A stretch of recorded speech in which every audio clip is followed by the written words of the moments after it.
Erev Tov and good evening, everyone. We're in the Zera Shimshon tonight doing a special discussion about Sukkos, of course, the upcoming Chag HaSukkos, the holiday of Sukkos that is approaching us rapidly. We are in Parsha Emor, which is where the Torah reading on Sukkos will come from, and it discusses the different holidays, and the Chagim are all discussed there. And part of the Parsha, we're in Os Yud Ches in the Zera Shimshon, which in the sefer is Daf Kuf Yud Ches, page Kuf Yud Ches. And the Zera Shimshon is going to jump right in, so let's join him.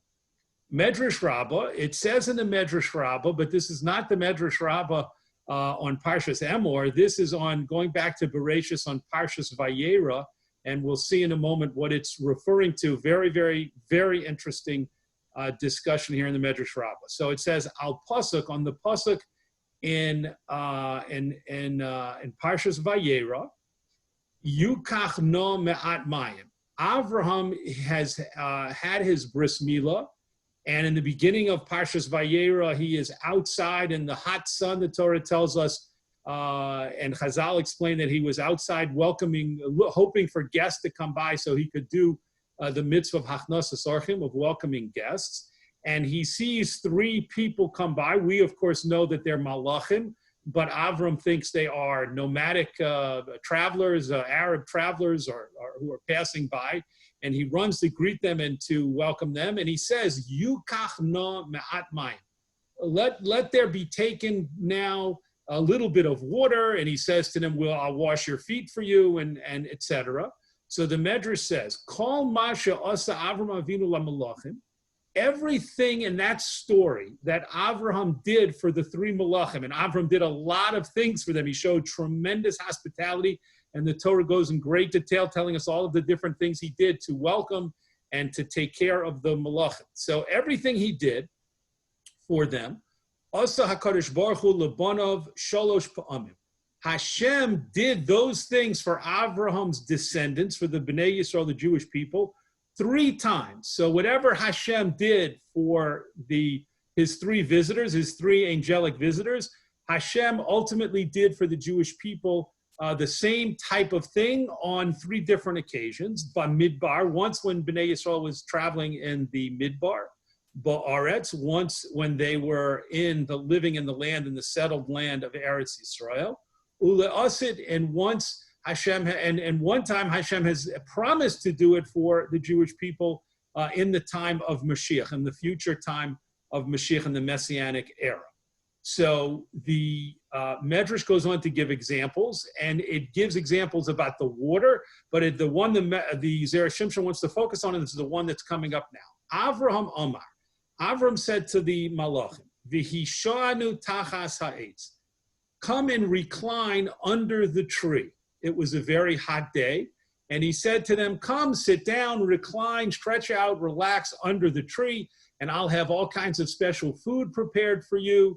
And they did that. They sat under the tree. So what reward did HaKadosh Baruch Hu grant to Abraham's descendants because he set them under this tree to recline in the shade? The HaKadosh Baruch Hu para lebanav bamidbar. HaKadosh Baruch Hu rewarded Abraham's descendants for this particular act that he did in the Midbar. Dichsiv ki b'Sukkos hoshavti es b'nei Yisrael. As the pasuk is written, that Hashem caused Bnei Yisrael to dwell in Sukkos, in booths, or we know that could also be a reference to the Anane HaKavod, that God surrounded the Jewish people with the clouds of glory.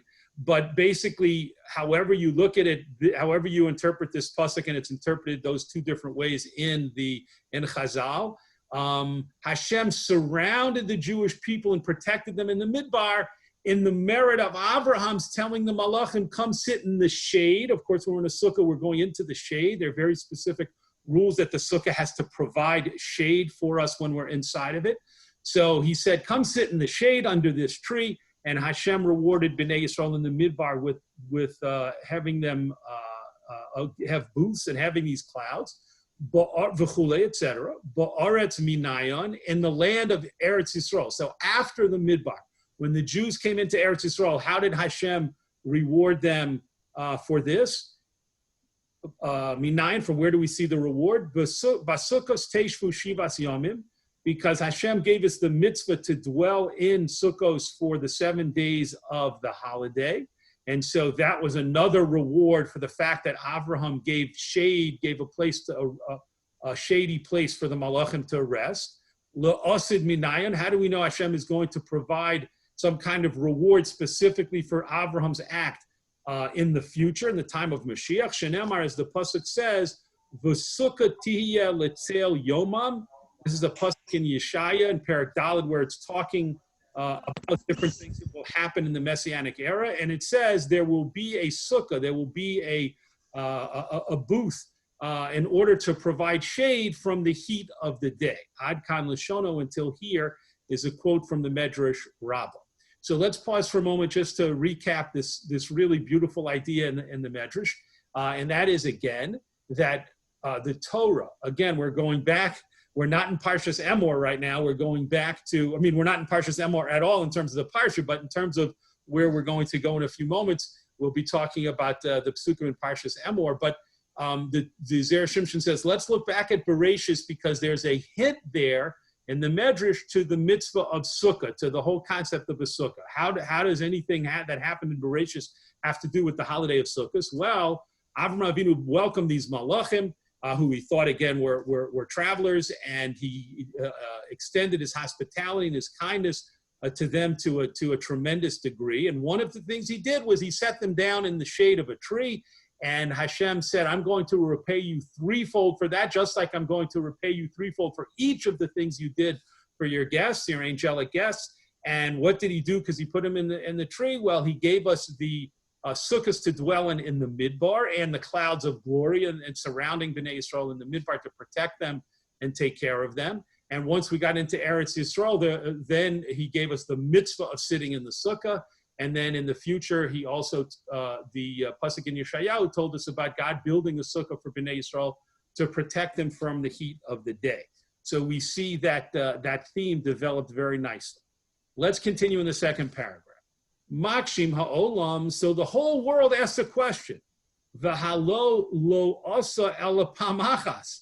Okay, it's nice that the Medrash talked about three things that Hashem did, but actually, he only did one of those things. Dahainu b'midbar, shehi kifum b'ananei hakavod. In the midbar, it is true that Hashem surrounded Bnei Yisrael with the ananei hakavod, with the clouds of glory that we mentioned to protect them. But that's it. That's the only thing that Hashem actually already did for them. And we'll continue to see what this means. However, ba'aretz lo asa klum. In the land of Israel, once Bnei Israel came into the land of Israel, Hashem did not do anything for them in this regard. Elishetziva lohem laso sukkah. He commanded them, what did he do? He commanded them to do the mitzvah of sukkah, to build a sukkah every year during the holiday of Sukkos. V'hainu mitzvah achas, and this is just one of the mitzvahs, meaning if we're talking about something Hashem did to take care of Bnei Israel and to protect them, so we should be talking about an action that God did for the Jewish people, not a mitzvah that God gave to the Jewish people to do. So it's true that if we build a sukkah and we put appropriate shade on top, appropriate schach on top, yes, we can sit in our sukkah and we can feel comfortable in the shade and be protected from the sun, but we build the sukkah. We're the ones building the sukkah. We're the ones following the mitzvah that Hashem gave us to build the sukkah. But how is that really to be considered something, a gift, so to speak, that Hashem gave us in reward for Avram Avinu in the way that he took care of the malach? So that's the question that everybody wants an answer to. V'chi tema, and if you say shaham mitzvah hazu hayisod b'skos Avraham, and if you say that this very mitzvah, this mitzvah of yeshiva b'sukkah, of dwelling in the sukkah, is a mitzvah that was specifically given in the merit of Avram's action, perhaps that's a way to answer this question. To say, don't just look at the mitzvah of sukkah as a regular old one of the 613 mitzvahs. No, the mitzvah of sukkah was specifically given by Hashem in the merit of what Avraham did in terms of the way he took care of the malachim. So we see that that it can be viewed as a reward for what Avram did for the Malachim and giving us the mitzvah of Sukkot. It's directly connected to Avram's action. So if you say that, that it's connected to the fact that Avram said to the Malachim, come here and recline under the tree. The problem is that the entire Torah was given in the merit of Avram Avinu. You can't single out the mitzvah of Sukkah and say this one mitzvah was given in the merit of what Avram did for the Malachim, and therefore it's connected to the reward that Hashem gave to Avram for the way he took care of the Malachim. You can't say that, because the Zera Shimshon is going to bring a source that talks about the entire Torah being given to the Jewish people in the merit of Avram Avinu. Kemosha Amru, as Chazal say, and this is from Shmos Rabbah, the Medrash Rabbah on Shmos, Al Pasuk, the Medrash comments on a Pasuk in Tehillim that says, Lakachta matanos ba'adam. The Pasuk says, you took gifts of people. You took gifts of ba'adam, literally of a man. You took gifts of a man. And the Medrash says that is talking about Moshe Rabbeinu, and it's referring to Har Sinai when Moshe received the Torah from Hashem. So that pasuk says, "Lakachta matanos ba'adam." You took gifts of a man. Shehi haTorah. That this is referring to the Torah. B'schus Avraham. And when it says you took the gifts of a man, it's referring specifically to Avram Avinu. The word Adam there refers to Avram Avinu, according to the Medrash Rabbah. Shenikra, because Avram Avinu is called, and now this is a pasuk in Yehoshua, Ha'adam Hagadol Ba'anakim, the great man amongst the giants. So there's this bears a little bit of explanation. In Sefer Yehoshua, in the parak here, parak Yudalad, that this pasuk comes from, what's being discussed is the city of Hebron, and how Hebron was made. Moshe Rabbeinu said Hebron was going to be a special gift to Kalev bin Yefuneh, one of the two spies who brought back a positive report, Kalev and Yehoshua. So Moshe said Kalev is going to get, Kalev and his family will get the city of Hebron as a special inheritance once the Jewish people enter and conquer the land of Eretz Canaan, which of course became Eretz Israel. And so in referring to Hebron, it says, the pasuk says Kiryas Arba. Another name of Hebron was Kiryas Arba, the city of Arba.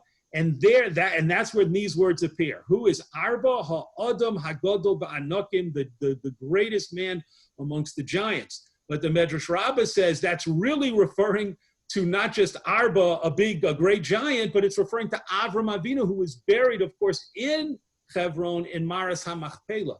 So therefore, we see that Avram is referred to as Adam, the man, and that goes back to our pasuk in Tehillim where it says Lakachta matanos ba'adam, that Moshe Rabbeinu, when he took the Torah, when he received the Torah on Har Sinai from Hashem, he was taking the gift of a man. So the Medrash says this tells us that Moshe only received the Torah in the schus of Avraham. Why? So the Zera Shimshon doesn't explain the rest of the context of that Medrash. He assumes we know it, so let me just provide the background. That Medrash says that when Moshe came to receive the Torah, the Malachim wanted to attack him. And they said to Hashem, this human being, this mortal, this basar v'dam, a man of flesh and blood, he doesn't deserve to receive the Torah. So Hashem made a nace happen and made Moshe Rabbeinu's face look like the face of Avram Avinu. And then Moshe turned to the Malachim and he said, aren't you ashamed of yourselves? You're not welcoming this man up amongst us to Shemayim. You're not welcoming him. But Avram Avinu welcomed Malachim. He welcomed you. He welcomed 3 Malachim to his home, and he extended himself with tremendous hospitality to them. So the same way that Avram welcomed them, Malachim, you should be welcoming angels. You should be welcoming Moshe Rabbeinu, who had the appearance at that moment, the facial appearance of Avram Avinu. So Hashem said to Moshe, you see, you yourself are receiving the Torah only b'schus Avram Avinu and the merit of Avram Avinu. So therefore, the entire Torah, the Zera Shimshon says, came to the Jewish people in the merit of Avraham. And he continues at the bottom of the column. Umay shna the kachoshiv mitzvahs sukkah lechud. So what difference is so unique about the mitzvah of sukkah that we should consider it coming to the Jewish people in the merit of Avram as a reward for what he did for the Malachim, when we just saw from the Medrash and the Shmos Rabbah that the entire Torah was given to Moshe Rabbeinu in the schus of Avram Avinu. And if Hashem had not made Moshe's face look like Avram Avinu, then it's Ke'ilu, it's as if Moshe, the Malachim, wouldn't have allowed Moshe to receive the Torah. So that's the question. Our original question that the Zera Shimshon says the whole world asks still stands. And that is, how is it that when Hashem gave Bnei Yisrael the mitzvah of sitting in the sukkah, dwelling in the sukkah, how is that to be considered a special reward separate from all of the other mitzvahs in the Torah, different than all of the other mitzvahs in the Torah for Avram's actions? How can you make that connection? How can the Medrash make that claim? V'hatur barekes tiretz lefi darko v'ayin sham. And the Tur Varekes, another sefer, answers in his own way, and you should look over there to see that answer. But we're going to continue in the Zera Shimshon to see his answer. Uladidon, according to us, the Zera Shimshon says, Nira letaretz, it appears that we can answer, we can explain.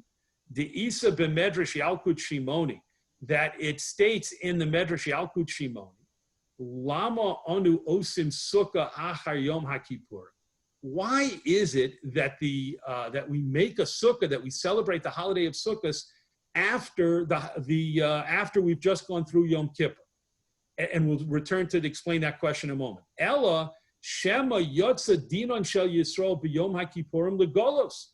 The answer why Sukkos is placed by Hashem right after Yom Kippur is because perhaps on Yom Kippur the Jewish people might have received a verdict from Hashem, a judgment from Hashem, legolus, to go into exile. We know that golus, exile, is a punishment, is an onesh that can happen to people in certain kinds of situations after doing certain kinds of averas.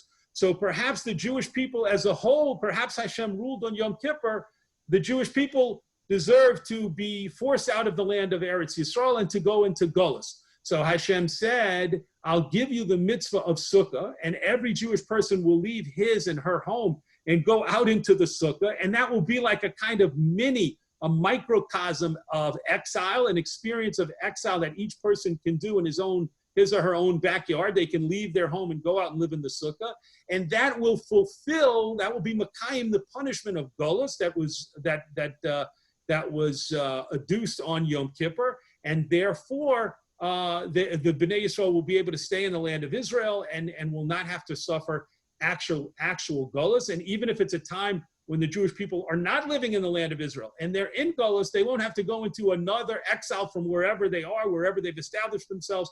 They'll just leave their home and go out into their sukkah.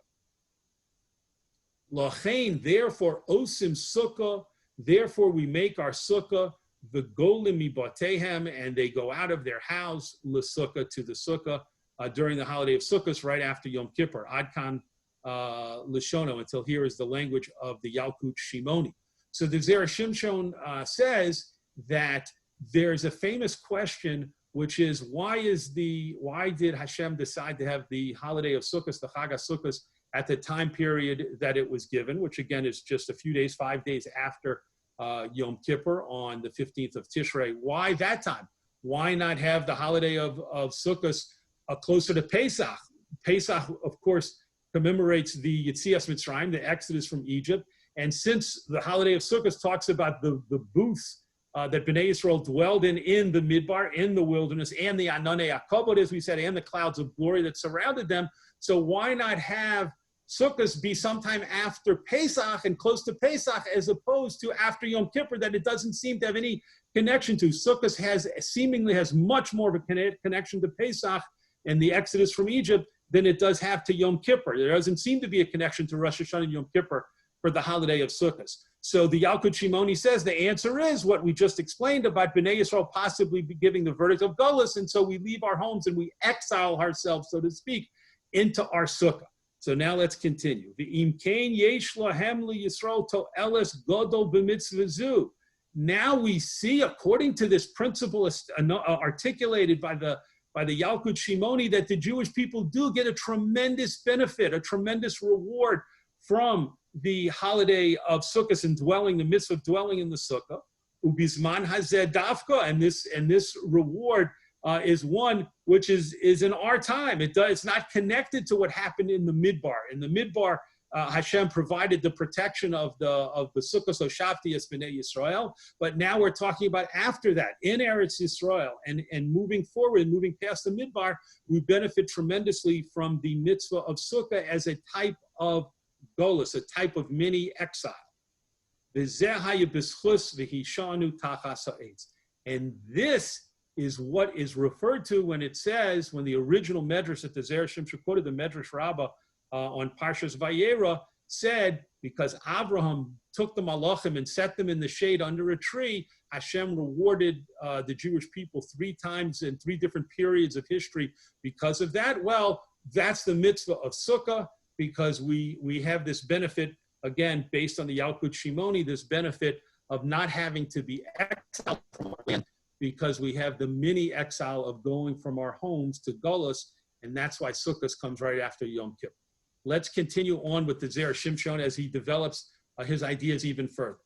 V'od yesh lomar, and we can also say, sheyadua, it is well known, shesaviv rishoyim yishalechon, that rishoyim go around and around, and what's being referred to over there is going around the city of Yerushalayim.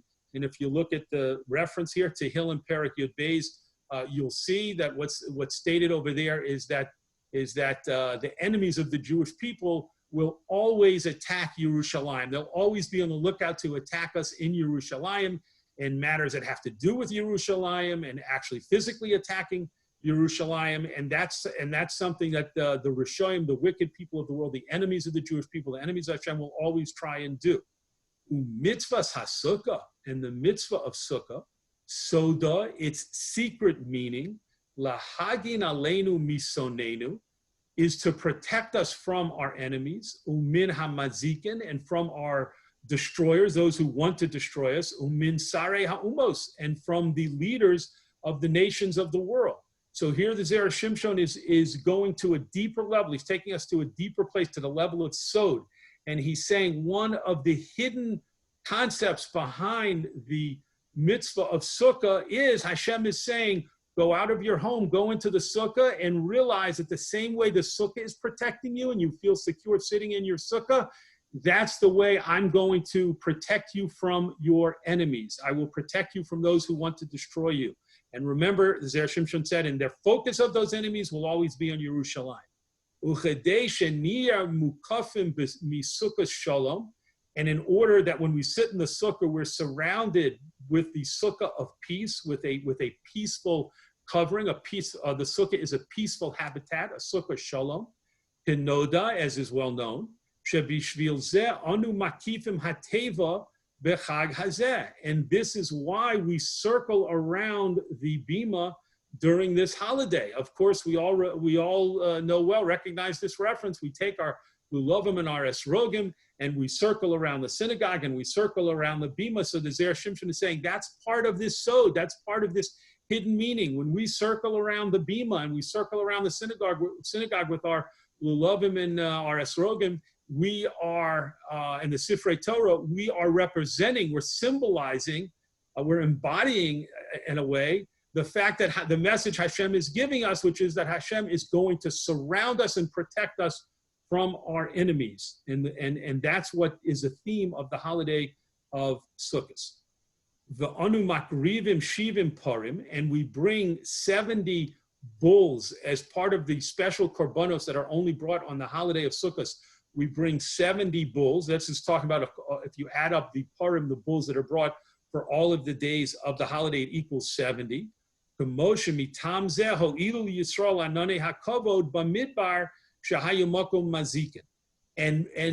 the 70 bulls represent Hashem protecting us from the 70 nations of the world, the 70 original nations of the world. And Hashem is saying, I'm going to protect you from those 70 nations. Just like in the Midbar, I surrounded you with the Ananei HaKavod, the clouds of glory, to protect you from harmful things. K'dichsiv, as a pasuk clearly states, Hamolichecha b'midbar hagodol v'hanora, I took you through the midbar, the great and frightening midbar, Nachash, Saraf, Akrab. And the Torah spells it out. What was so frightening about the midbar? It was full of snakes and serpents and scorpions. Bichsiv, and so Hashem gave us the Ananei HaKavod, and one of its functions was to protect us from all of these threats from the environment. Bichsiv, and it's also written, Yesovavenhu Yevonenehu.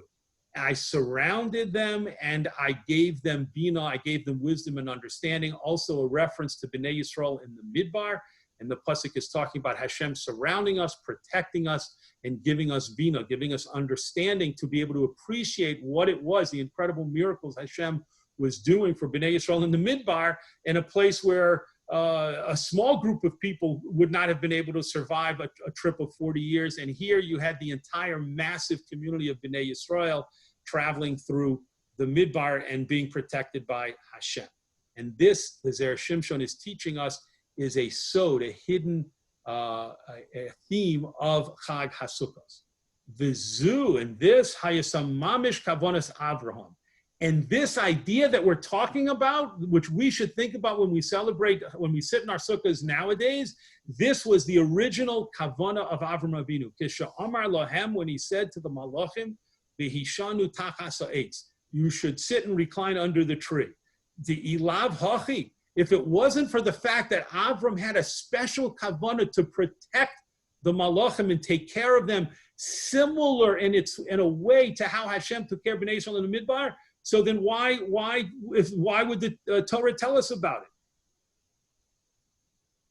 The ilav hachi my kamash malon kra. If this was not the fact, then why did the Torah even teach this to us? Dema ichbas lon ladas. Because what difference does it make to us to know im hoshivam tachas ha'etz, if he let them recline under a tree, or b'makam acher, or in a different place, right? Avram Avinu could have said, "Come sit in a tent, come sit under a tree." Come sit in a different type of place. There are all kinds of things, places Avram could have taken them. Why does the Torah go out of its way to say he specifically said to the Malachim, come recline under this tree? Umay ume to eitz zeh. And what is the power, what is the significance of this tree that Avram Avinu said sit specifically here? And the Torah found it significant enough to tell us that fact, and the Medrash tells us Hashem rewarded Abraham by giving benefits to Bnei Yisrael in 3 different periods in history because of this action. What is so important about Avram's seating of the Malachim under this tree? Elevadai, but definitely chutz mimashe darshu bo Chazal. In addition, besides for what Chazal teach us in the Zohar, which we're not touching right now. But besides that, in addition to that, Tzorech Lomar Lefi Arviyim Nidmulo. We need to remember that the Malachim appeared like Arabs, like nomadic travelers who were just passing through the Midbar. Those people who even today, if you go down into the Negev and Eretz Yisrael, and certainly if you go into the Sinai Peninsula, you have people who live there, who travel there, and somehow are always moving back and forth and able to endure the incredibly harsh environment. And so Avram Avinu thought these are 3 Arabs passing by, 3 nomads. V'im hayu nachrim, and since they were not Jews, they were obviously not Jewish people. Bevadai shahayu kulam mudbakim betuma. Obviously, these were people who were completely enwrapped in impurity. Of course, Avram didn't know that they were malachim who were completely tahor and completely pure, but he didn't have any way of knowing that. So he thought these are people who are enwrapped and involved in all kinds of avodah zarah and idolatry and terrible practices.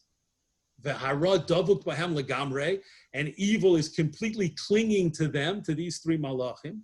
V'kavonas Avram hayasal adarabah, and Abraham's intention was to give them the opposite experience, lehafrisha mehara, to separate them from the evil that had been a part and parcel of their whole lives, umehatuma, and from the impurity that had surrounded them, ulahadbikam bechelek hatov, and to have cling to them the good portion. Come sit under the tree. By that, Avram, as Zera Shimshon said, Avram meant come sit under the Eitz HaChaim, come sit under a place where the impurities and the idolatry and everything has no root, has no place, has no part. V'lochein hoshivam tachas otzo ha'etz hakadosh, and that's why he set them under this holy tree. Shezeh ha'etz yisovavim, that this tree would surround them. Mikol hatztadim, on all sides.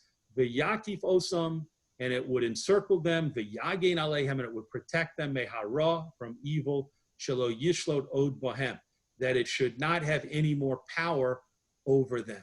So the Zera Shimshon is saying Avram's action wasn't a casual action, as we might have thought when we read that pasuk, that he was just saying to them, come, it's hot, sit in the shade.